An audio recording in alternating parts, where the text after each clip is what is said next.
Right weather breaking చూస్తున్నాం. ఆగ్నేయ బంగాళాఖాతంలో శ్రీలంక సమీపంలో ఏర్పడిన అల్పపీడనం మరింత బలపడింది. ఇది పశ్చిమ వాయువ్య దిశగా కదులుతోంది. నైరుతి బంగాళాఖాతంలో నేడు వాయుగుండంగా బలపడే అవకాశం ఉందని ఐఎండీ తెలిపింది. తర్వాత 48 గంటల్లో పశ్చిమ వాయువ్య దిశగా తమిళనాడు తీరం వైపు కదలొచ్చని అంచనా వేసింది. ఇది తీవ్ర వాయుగుండంగా బలపడుతుందని ప్రకటించింది. దీని ప్రభావం రాష్ట్రంపై ఉండబోదని వాతావరణ నిపుణులు చెబుతున్నారు. తమిళనాడులో విస్తారంగా వర్షాలు కురుస్తాయని అంచనా వేస్తున్నారు వాతావరణ శాఖ అధికారులు. ఇక రాబోయే 3 రోజులు ఏపీలో పొడి వాతావరణం నెలకొంటుందని అమరావతి వాతావరణ కేంద్రం తెలిపింది. కొన్ని ప్రాంతాల్లో దట్టంగా పొగమంచు కురిసే అవకాశం ఉందని పేర్కొంది. శనివారం దక్షిణ కోస్తా, రాయలసీమలో కొన్ని ప్రాంతాల్లో తేలికపాటి నుంచి ఓ మోస్తారు వర్షాలు కురిసే అవకాశం ఉందని ప్రకటించింది. దీని ప్రభావంతో రాష్ట్రంలో చలి తీవ్రత తగ్గే అవకాశం ఉందని నిపుణులు చెబుతున్నారు.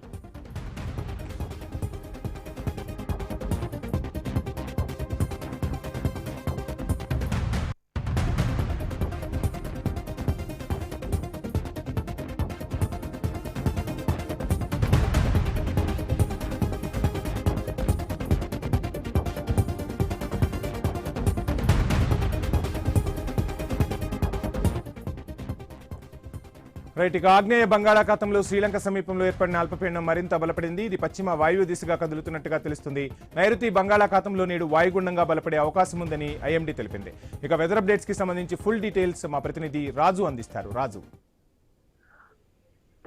ఏదైతే ఆగ్నేయ బంగాళాఖాతంలో శ్రీలంక సమీపంలో ఏర్పడినటువంటి అల్పపీడనం అయితే బలపడి వాయుగుండంగా మారే అవకాశాలు ఉన్నాయి. వచ్చే 48 గంటల్లో ఇది పశ్చిమ వాయు దిశగా తమిళనాడు తీరం వైపు కదులుతుందని చెప్పి ఐఎండీ అయితే అంచనా వేస్తుంది. దీని ప్రభావంతో ఆ వాయుగుండ ప్రభావంతో అయితే బలమైనటువంటి ఈదురుగాలు కూడా ఇచ్చే అవకాశం ఉంది. అయితే ఏపీ మీద దీని ఆ ప్రభావం కొంత తక్కువగా ఉన్నప్పటికీ రాబోయే 3 రోజుల్లో ఏపీలో పొడి వాతావరణం ఉంటుంది. అంటే వాతావరణంలో విభిన్నమైనటువంటి పరిస్థితులు ఏర్పడతాయని చెప్పి ఐఎండీ అయితే అంచనాలు వేస్తుంది. దీంతో ప్రస్తుతం ఏదైతే ఈశాన్య గాలులు చలిగాలు ఏవైతే వీస్తున్నాయో ఇవి కొంత తగ్గి ఉష్ణోగ్రతలు పెరిగే అవకాశాలు ఉన్నట్టుగా తెలుస్తుంది. ఇప్పటివరకు గత 2 నెలలుగా చూసుకుంటే రోజు కూడా పగటి ఉష్ణోగ్రతలు పడిపోతున్న పరిస్థితి ఉంది. ఆ పరిస్థితి నుంచి కొంత తేరుకునే అవకాశాలు అయితే ఉన్నట్టు వాతావరణ శాఖ అయితే తెలియజేస్తుంది. శనివారం దక్షిణ కోస్తా, రాయలసీమలో కొన్ని ప్రాంతాల్లో తేలికపాటి వర్షాలు పడే అవకాశాలు ఉన్నట్టయితే అంచనా వేస్తుంది. దీని ప్రభావంతో చలి తీవ్రత తగ్గే అవకాశాలు ఉండడం కాకుండా పగటి ఉష్ణోగ్రత కూడా పెరిగే అవకాశం ఉన్నట్టయితే ఐఎండీ ఇప్పటికీ అంచనా వేస్తున్న నేపథ్యంలో రాబోయే 3 రోజులు కూడా విభిన్నమైనటువంటి వాతావరణం ఆంధ్రప్రదేశ్ లో చోటు చేసుకుంటుందని తెలుస్తుంది.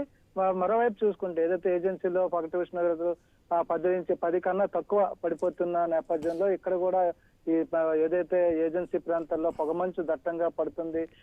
ప్రయాణాలు కూడా ఘాట్ రోడ్లో ప్రయాణాలు కూడా ఇబ్బందికరంగా ఉంటున్న నేపథ్యంలో ఈ వాతావరణ పరిస్థితుల మార్పుల వల్ల కొంత పరిస్థితి చక్కబడే అవకాశాలు అయితే ఉన్నట్టుగా తెలుస్తుంది. Thank you.